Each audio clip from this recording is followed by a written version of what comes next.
Ayan mga katropa, yung dati kong pabahay ng alimango.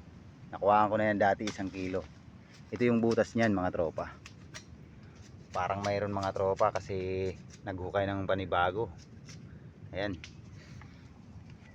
Habang gumagawa ng pangawit si tropang RG ay nakaantabay na ako dito.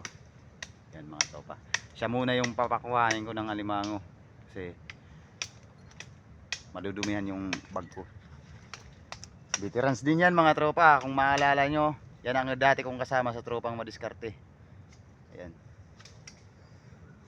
Tropang bayro yan. Tropang babayero. Kung mapapansin nyo mga tropa, ayan ang dati kong pangawit dito. Mixi lang. Pero parang lumalim yung butas ngayon. Gawa ng marami ng bato na hinukay. Ano?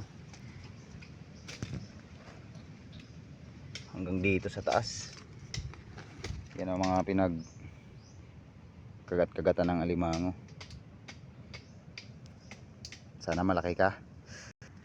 Yan mga tropa, parang ninja turtle yung dating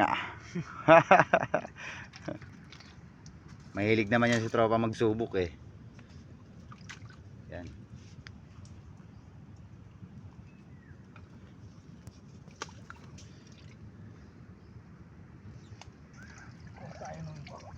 Lumalim daw mga tropa, hindi maabot.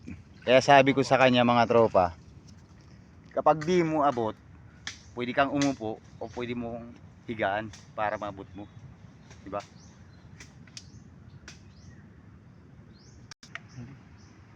Ano tropa? Tropa andito. Ay, maraming salamat sa Diyos at nandyan. Sige, diskartehan mo na yan. Makita ng mga tropa natin. Ayan mga tropa, kinakagat na ng lamok si katropang RG oh. Sila. Sanday. Ayan ang mga tropa.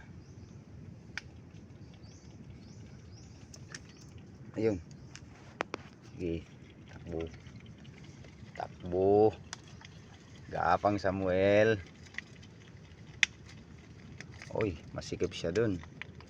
Hindi dyan yung daan.